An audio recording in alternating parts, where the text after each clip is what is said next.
الحمدللہ وحدہ لا شریک لہ والصلاة والسلام علی من لا نبی بعد۔ قرآن کریم سورۃ الفاتحہ اور 30 پاروں کا نام ہے۔ سورۃ الفاتحہ فتح سے ہے، قرآن کریم کو کھولا جا رہا ہے، قرآن کریم کا آغاز کیا جا رہا ہے، اس لیے سورت کا نام سورۃ الفاتحہ ہے۔ اور اس سورت کا ایک معروف نام سورت ام الکتاب، ام القرآن ہے، یعنی قرآن کریم کا خلاصہ۔ قرآن کریم میں اللہ رب العزت نے 6 مضامین کو تفصیل کے ساتھ بیان فرمایا ہے۔ نمبر 1 توحید، نمبر 2 رسالت، نمبر 3 قیامت، نمبر 4 احکام، نمبر 5 ماننے والے، نمبر 6 نہ ماننے والے۔ اور ان 6 کا خلاصہ سورۃ الفاتحہ میں اللہ رب العزت نے بیان فرما دیا ہے۔ الحمدللہ رب العالمین الرحمن الرحیم، اس میں توحید کو بیان فرمایا۔ مالک یوم الدین، اس میں قیامت کو بیان فرمایا۔ ایاک نعبد و ایاک نستعین، اس میں احکام کو بیان فرمایا۔ صراط الذین انعمت علیہم، اس میں رسالت کو بیان فرمایا اور ماننے والوں کو بیان فرمایا۔ غیر المغضوب علیہم ولا الضالین، اور اس میں نہ ماننے والوں کو بیان فرمایا۔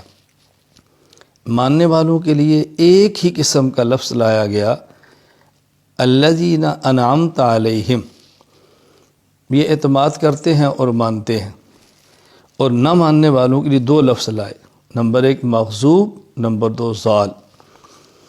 جو شخص ضد کی وجہ سے نہ مانے وہ مغضوب کے اندر شامل ہے، اور جو لا علمی کی وجہ سے نہ مانے وہ ضال کے اندر شامل ہے۔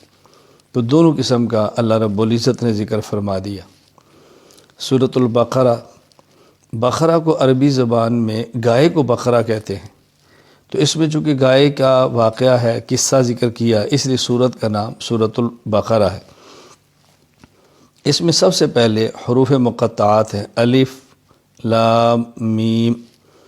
مقطعات، یہ مقطع کی جمع ہے، اور یہ قطعون سے جس کا معنی کاٹنا، کیونکہ ان میں سے ہر حرف کو کاٹ کے الگ الگ پڑھا جاتا ہے، الف لام میم، اس لیے ان کو حروف مقطعات کہتے ہیں۔ قرآن کریم کا پہلا پارہ جس کا آغاز الف لام میم سے کیا جا رہا ہے، اس کا معنی اللہ کی ذات کے علاوہ کوئی نہیں جانتا۔ اس کی بنیادی حکمت ایک تو قرآن کریم کی فصاحت کو بیان کرنا ہے، بلاغت کو۔ عربوں کو چیلنج کیا جا رہا ہے۔ الف لام میم 3 حروف پر مشتمل چھوٹی سی آیت بن جاتی ہے، اور اس آیت کا مقابلہ 3 حروف پر جو مشتمل ایک لفظ ہے، اس کا بھی سارے عرب مل کر نہیں کر سکے۔ پھر ان کا معنی چونکہ دنیا میں جانتا ہی کوئی نہیں، تو یہ سمجھانا مقصود ہے قرآن کریم اسی شخص پہ کھل سکتا ہے جو سب سے پہلے اپنی عاجزی، اللہ کی طاقت، قدرت، اللہ کے علم کا اعتراف کرتا ہے۔ ایمان والوں کی چند ایک صفات کا ذکر فرمایا۔ نمبر 1 وہ غیب پر ایمان لاتے ہیں، یعنی جو چیزیں نہیں دیکھ سکتے اس کو بھی مانتے ہیں، دنیا کی آنکھ میں، دنیا میں نہیں دیکھ سکتے وہ بھی مانتے ہیں۔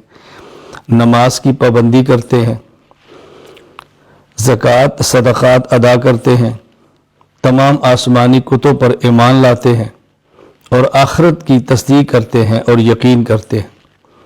اس کے بعد پھر منافقین کا ذکر فرمایا کہ منافقین کی اوصاف بیان فرمائے کہ منافق کی صفات کیا ہیں۔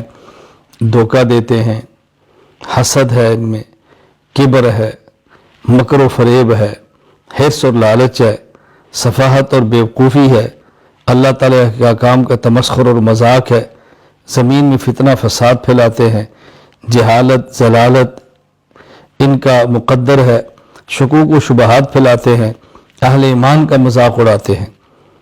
منافقین کی صفات کا ذکر کیا ہے۔ اس کے بعد پھر معروف واقعہ بنی اسرائیل میں جو گائے کا تھا وہ بیان کیا ہے۔ بنی اسرائیل میں شخص قتل ہو گیا، قاتل نہیں ملتا تھا، حضرت موسیٰ علیہ السلام سے درخواست کی کہ اللہ تعالیٰ سے دعا کریں کہ ہمیں قاتل کا پتہ بتا دیں۔ حکم آیا کہ تم ایک گائے ذبح کرو، اور ذبح شدہ گائے کے گوشت کا ٹکڑا مقتول کے جسم کے ساتھ لگاؤ، یہ زندہ ہو کر قاتل کا نام بتائے گا۔ چنانچہ ایسا ہی ہوا۔ اب اس میں ایک حکمت تو یہ ہے کہ قاتل کی نشاندہی ہو گئی، دوسری حکمت یہ ہے کہ ان میں سے بہت سے لوگ ایسے تھے جو موت کے بعد دوبارہ اٹھنا یعنی قیامت کے قائل نہیں تھے، تو ان کے سامنے دلیل قائم ہو گئی کہ اللہ تعالیٰ یوں مردوں کو زندہ فرما دیں گے، اٹھا دیں گے۔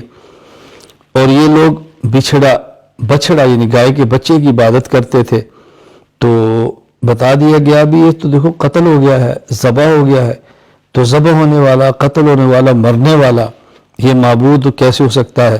تو چونکہ بچڑے کی عبادت کرتے تھے تو اس کا رد ہو گیا کہ جو ذبح ہو جاتا ہے، مر جاتا ہے، تو اس کی وہ معبود کیسے ہو سکتا ہے؟ تو اس بچڑے کے ساتھ جو عقیدت تھی، عبادت کا تعلق تو اس پر رد کیا۔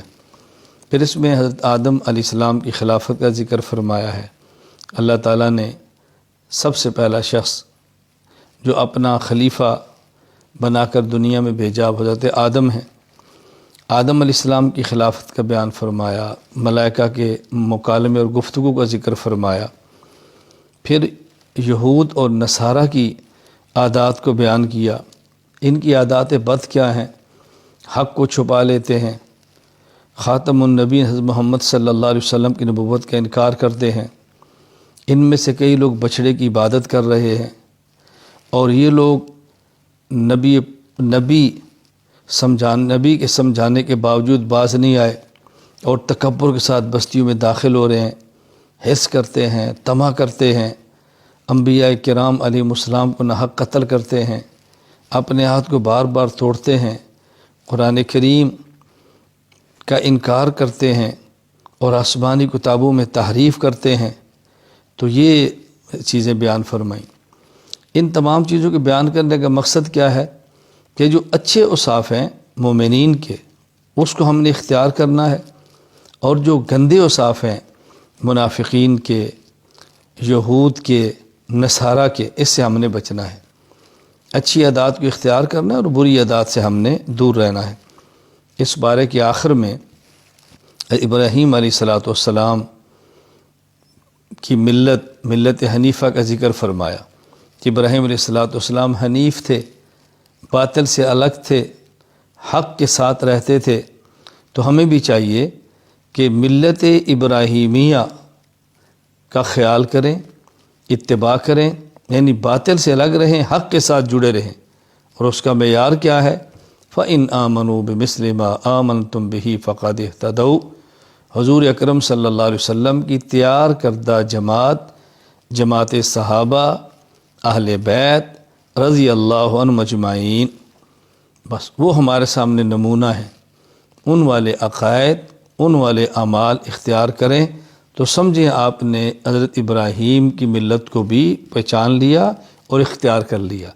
ان کو چھوڑ دیا تو سمجھے ملت ابراہیمی کو بھی چھوڑ دیا ہے۔ اللہ تعالی ہمیں اچھی عادات اختیار کرنے کی، اپنانے کی، اور بری عادات سے بچنے کی توفیق عطا فرمائے۔ وآخر دعوانا ان الحمد للہ رب العالمین۔